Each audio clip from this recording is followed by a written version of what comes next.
Hi అండి అందరికీ welcome back to AS creation. ఇక్కడ వచ్చేసి నేను శారీ కుచ్చు అయితే చూపిస్తున్నానండి.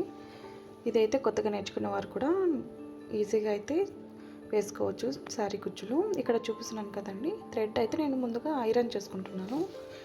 ఇక్కడ నేనైతే 120 లైన్స్ థ్రెడ్ అయితే తీసుకున్నాను. దీన్ని అయితే నీట్గా అయితే ఐరన్ చేసుకోవాలి. ఐరన్ చేసుకుంటే నీట్గా కనిపిస్తుందండి కుచ్చు వేసేటప్పుడు. వేసిన తర్వాత కూడా చిక్కులు అనేది పడకుండా మనకైతే నీట్గా ఉంటుంది. ఐరన్ చేసిన తర్వాత ఎలా ఉంటుందో, ఐరన్ చేయకముందు ఎలా ఉంటుందో అయితే మీకు ఎండింగ్లో అయితే చూపిస్తానండి. దాని మధ్య డిఫరెంట్ అయితే ఇక్కడ వచ్చేసి ఒక నీడిల్ తీసుకునేసి మనమైతే శారీకి అయితే హోల్ పెట్టుకోవాలి. హోల్ పెట్టుకున్న తర్వాత ఈ థ్రెడ్ అయితే ఉంది కదండి, ఈ థ్రెడ్ని అయితే హోల్లోకి ఇన్సర్ట్ చేసేసుకొనేసి మనం నీట్గా అయితే ఇన్సర్ట్ చేసుకోవాలి. ఇలా చేసుకున్న తర్వాత థ్రెడ్ని అయితే మనం ముడి అయితే వేసుకోవాలండి. గట్టిగా అయితే ఒక 3 times 4 times అయితే నీట్గా ముడి వేసేసుకునేయండి. ఇంకా ఛానల్ని అయితే ఎవరైనా సబ్స్క్రైబ్ చేసుకోకపోతే సబ్స్క్రైబ్ చేసుకోవడం మాత్రం మర్చిపోకండి. వీడియో నచ్చినట్లయితే లైక్ అయితే ఇవ్వండి. ఇక్కడ మనమైతే ముడి వేసుకున్న తర్వాత మెజర్మెంట్ చూసుకుని మనకి ఎంత లెంత్ కావాలో చూసుకునేసి అక్కడ అయితే కట్ చేసుకోవాలండి. కట్ చేసుకున్న తర్వాత ఇలాగ మొత్తం వేసుకున్న తర్వాత ఇలాగైతే ఉంది. నేను శారీలో అయితే ఈ కలర్స్ అన్నీ ఉన్నాయండి, చిన్న చిన్న ఫ్లవర్స్ మాదిరిగా. ఇక్కడ చూడండి, ఎండింగ్లో రెడ్ కలర్ వచ్చేసి ఇవైతే ఐరన్ చేయకుండేవండి. ఐరన్ చేయకున్నవి అయితే ఇలాగ ఉన్నాయి, ఐరన్ చేసినవి అయితే ఇలాగ స్ట్రైట్గా అయితే ఉన్నాయి. ఇది అంటే డిఫరెంట్. మీకైతే ఐరన్ చేసినవి అయితే నచ్చినాయో, ఐరన్ చేయకున్నవి అయితే నచ్చినాయో కమెంట్ బాక్స్లో అయితే కమెంట్ చేయండి. ఈ శారీ కుచ్చు అయితే ఎలా ఉందో చెప్పండి. ఇక్కడ వచ్చేసి మళ్ళీ సెకండ్ శారీ కుచ్చు అండి. ఇలాగ అయితే ఇంకొక స్టెప్ అయితే ఇంకొక మోడల్ అయితే చూపిస్తున్నాను చూడండి. ఇది ఎలా స్ట్రైట్గా అయితే థ్రెడ్ని అయితే మనం గమ్ అప్లై చేసుకోవాలి ముందుగా, ఎందుకంటే ఈ నీడిల్లోకి మనం ఈ థ్రెడ్ మొత్తం ఇన్సర్ట్ చేసుకోవాలి కాబట్టి.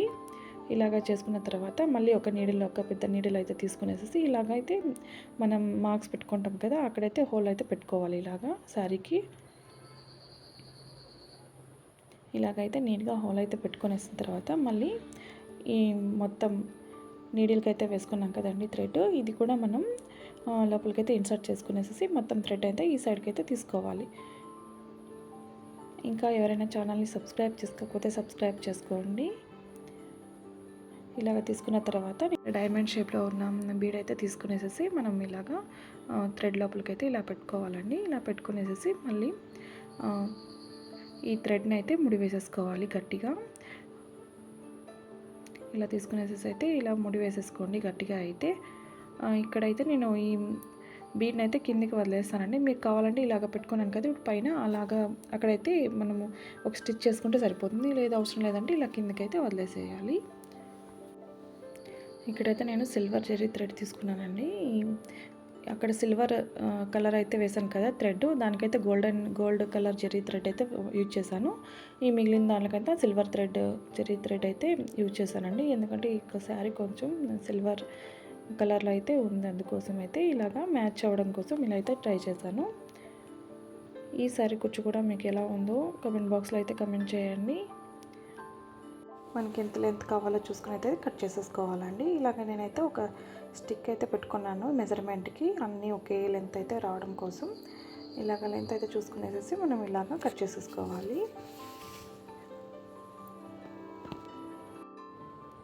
ఇక్కడ మొత్తం అయితే కంప్లీట్ చేశానని చూడండి. ఈ శారీ కుచ్చు కూడా ఎలా ఉన్నాయో అయితే కమెంట్ బాక్స్లో కమెంట్ చేయండి. ఇంకా ఛానల్లో అయితే వీడియోస్ అయితే ఉన్నాయండి, ఒకసారి అయితే చెక్ చేయండి. థ్రెడ్ బ్యాంగిల్స్ కానీ అలాగే క్రోషా డిజైన్స్ కానీ శారీ కుచ్చువి.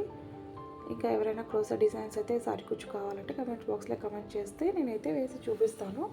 అలాగే క్రోషాతో మనం ఉల్లన్ వేస్తాం కదండి, అవి కూడా ఉన్నాయండి ఛానల్లో, వెళ్ళి చెక్ చేయండి. మీకైతే ఈ వీడియో ఎలా ఉందో కమెంట్ బాక్స్లో అయితే కమెంట్ చేయడం మాత్రం మర్చిపోకండి. ఈ 2 శారీస్లో అయితే ఏ శారీ కుచ్చు డిజైన్ అయితే బాగుందో కమెంట్ అయితే చేయండి. ఇంకా ఎవరైనా ఛానల్ని సబ్స్క్రైబ్ చేసుకోకపోతే సబ్స్క్రైబ్ చేసుకోవడం మాత్రం మర్చిపోకండి.